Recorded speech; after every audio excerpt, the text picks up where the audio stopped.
You put your hands up again. Yep. Yeah, it is. There you go. Doesn't it? Yeah. This is not a baby owl. This is a great big full-grown adult girl, eastern screech owl. That's as big as you'll ever get. These little owls are really special because they can live in a lot of different places.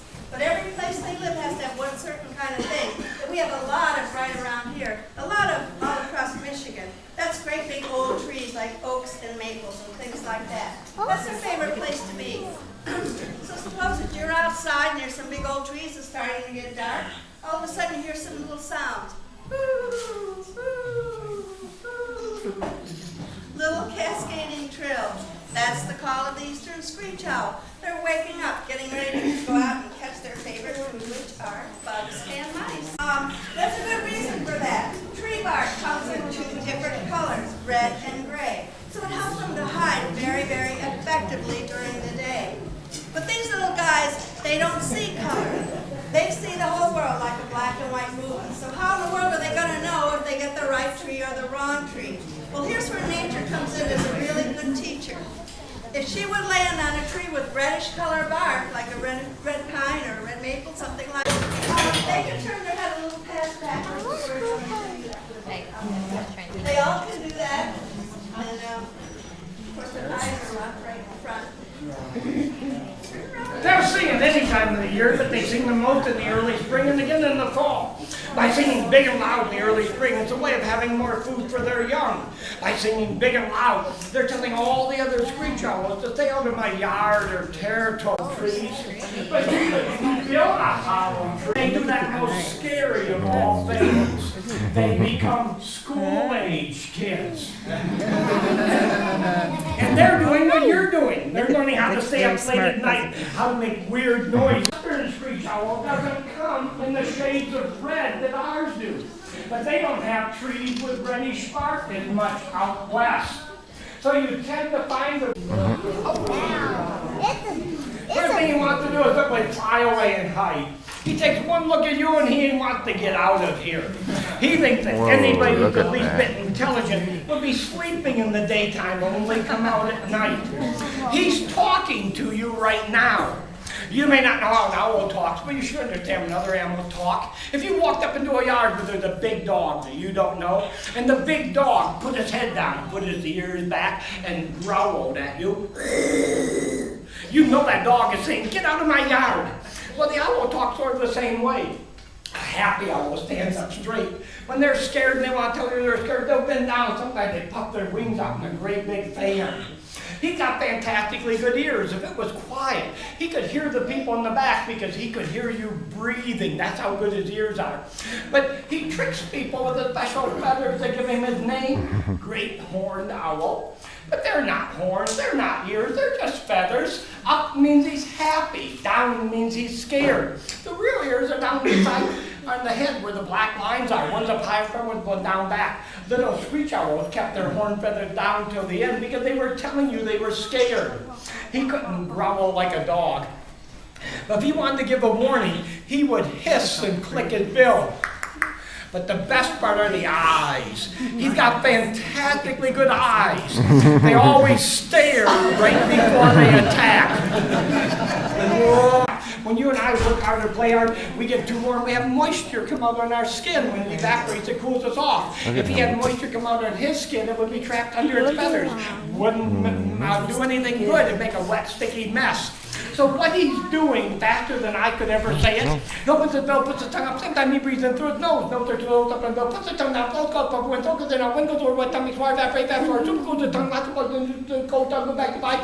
What he's really doing is he turned on his air conditioning system. He only have one eye, it has wing and shoulder damage. We'll get to that in a minute. What is it? This is a saw-whet owl.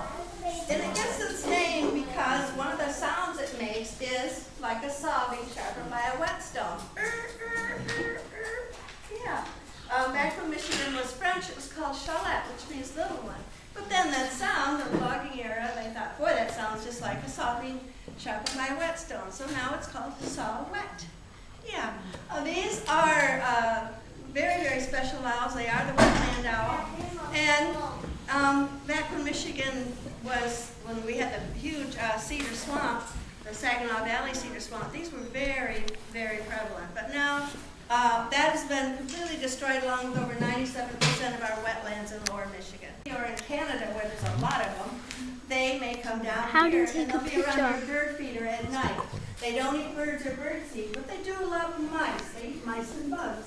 And at night, of course, mice come out and get the seeds that fell out of your bird feeder during the night. Have you ever done an experiment? You can touch them. To prove that toads have got chemical. What you notice is the dark, dark eyes on these guys. They hunt differently than the owls with the yellow eyes. Those guys hunt on the wing. But these guys like to find a clearing, a small clearing, sit up in a tree, not very high, just watch and wait. And when they hear something or see something down below, then they can dive down and get it. Of course, they are very, very quiet when they dive, and they will watch and wait for quite a while there. Yeah, they do have a very large vocabulary, these guys. So this one, his name is Wilbur, and he lives with another one named Wilma. Yeah. Excuse me. These guys can laugh like monkeys, they can bark like dogs. They have a good sense of humor. If you have dogs in the pen behind your house, they'll go there at night and get the dogs all barking. They'll start barking. And the dogs, of course, will start barking. Everybody gets all upset, a whole lot of commotion. You finally get up, go out and see what's going on. We get a call that people think they have one or have seen one. We're hoping they'll come back more. These guys are also coming back to you. They may come in. They're very interactive with people. And they have really good personality, great sense of humor. Where he is. Oh, the wind blowing in. And this is the barred owl. Yeah. This one, his personality is, of course, they all have their own personalities just like people. His personality is to be always moving and looking around at everything and listening to everything all the time moving. Whereas the other one isn't quite that way as much. Where you start, okay? This is, of course, one of the most famous owls in the world. Partly because they're found all the way around the top of the world, and partly because they're so easy to color in a coloring book. And they are, of course, the famous snowy owl. They're found over across Siberia, Russia, Norway, Sweden, Scotland, Alaska, Canada. We're really on the south edge of where they usually come. Back when they were more common, we would get them down here almost every year. Now we seldom get them this far south, but they have shown up right around here. This one is a male, partly because he's not very big and partly because he doesn't have any spots. The females are about 1/3 bigger and they have lots of spots. All the time she was growing up. Later, she ended up unemployed, took a job working with kids, taking them to the park, and she started testing out some of her stories that she'd written as a kid when she was young. That lady is, of course, the lady who wrote the Harry Potter stories. Okay? She is now one of the richest ladies in the world, but she wrote most of her stories as a young girl and just simply redid them slightly as an adult. This one was shot. She got a picture of a young female and then a full adult female. When they're young, they have a lot of light brown spots. When they're older, they have black spots. Arctic, they're considered good luck to have around. Of course, up in the Arctic, they get overrun by voles and lemmings and other little rodents.